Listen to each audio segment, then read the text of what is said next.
unfortunately. So many clients you will be working with on a very regular basis to help them stay sober and to probably help them come back out of relapse, depending on if they want to be clean again and how they want to live their life. Other duties include consultation of the client to figure out their specific needs depending on their health and substance issue, teaching coping mechanisms, leading group therapy sessions, providing progress evaluations to court systems and legal forums, because a lot of the clients you'll be working with, depending on where you work, will have to report to the courts, obviously, because they got in trouble for their addiction, drug possession, things like that.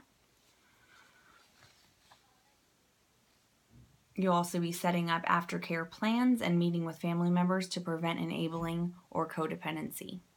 Counseling their family is a really big part of chemical dependency counseling, I think, because a lot of families need that support to be able to know how to help their family member, their loved one, to be able to stay sober. And they'll need to be counseled on how to not enable them. Enabling is a very common thing in this field. It's a common thing in families that struggle from addiction. As a chemical dependency counselor, you can work in hospitals, individual and family services, outpatient and residential mental health and substance abuse centers, or state and local governments. Expected demand for chemical dependency counselors depends on the level of work you take on. If you have clients who need you on a more regular basis, you'll be working more. On top of sessions throughout your scheduled work week, depending on what facility you work for, you will have paperwork, charting, and evaluations as well. Like I talked about with the court paperwork, getting in touch with other facilities, treatment centers to be able to help them too. An average work week entails 40 to 60 hours of work, just depending on how you are as a chemical dependency counselor. I'm sure at the beginning of your career, it'll be more than that, so that you're kind of going through a learning curve, seeing what works for you, depending on how much work you actually take home with you. In this career, I think it's pretty common that you take home work with you as well, just because of the strenuous clients that you face, the strenuous hours, the emotional and mental impact that it has on you as a counselor. Courses in psychology as an undergrad will include classes like I am in now, Psychology 438, Substance Abuse and Dependence. I love this class that I'm in this quarter. It is making me want to go into this profession even more. And also the fact that I have personal experience with it. I lost my little brother to addiction, and then I was in a relationship with an addict for 3 years. So I have outside perspective into the life of an addict and seeing their struggles.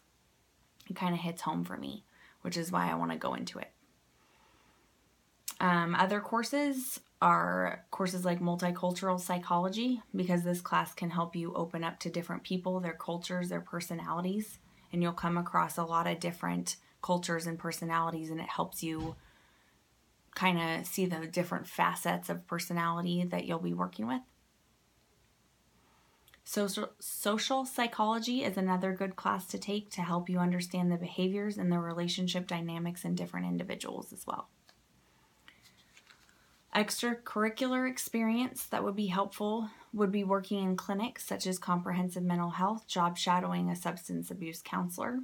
You could also engage in internships in a high school or a junior high, working closely with an intervention specialist and watching how they deal with the students who come into their office needing help. There are many options for this category.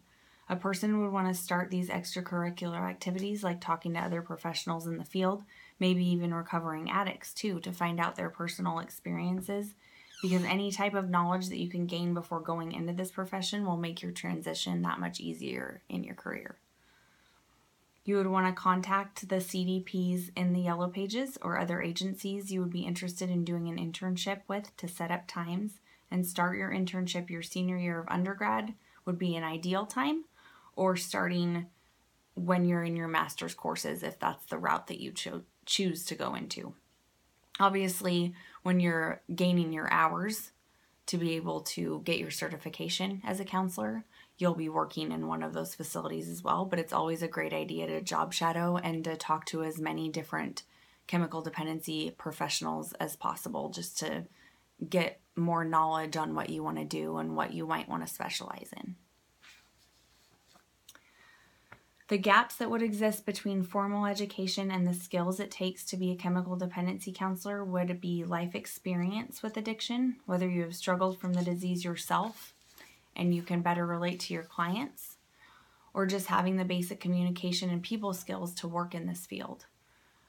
While education and certification for this profession are obviously required and important, I think that knowing how to talk to someone, how to relate to your clients is just as important. It takes a lot of trust to be able to open up to somebody about your disease, and clients will have more success in their road to recovery by talking to someone who they trust and who can empathize with them and also show tough love as well. A person would expect to learn the difficulties of the profession and ways they would emotionally compartmentalize their work from their stress, meaning that they would need to learn skills to know that they won't be able to just help every person that they work with. I think for me personally, that's going to be a struggle. I'm already a naturally empathetic person, and as I said earlier, I lost a brother and then his best friend to addiction. I watched them go through that entire struggle, trying to save them, all of those horrible events that happened. So I just think it's really important when you're in this profession, something that I will probably have a learning curve with when I first become a counselor, is just compartmentalizing those emotions, not taking things to heart, not letting it hit you emotionally, because at the end of the day, people are going to relapse. Things are going to happen and you're not going to be able to save every client that you have. And that'll be a struggle for me because I just want to help everybody, which is another reason I'm in psychology and that I love this field so much. I've struggled from depression. I've watched people die from addiction. So I think that's the main reason I love psychology so much, because I want to be able to help people as much as I can. But it's very important to remember that you're not going to be able to help every single person that comes in your office. The last question, a person in this position would affect the community by hopefully getting more people off the streets and away from this horrible disease that is addiction. A positive light is how I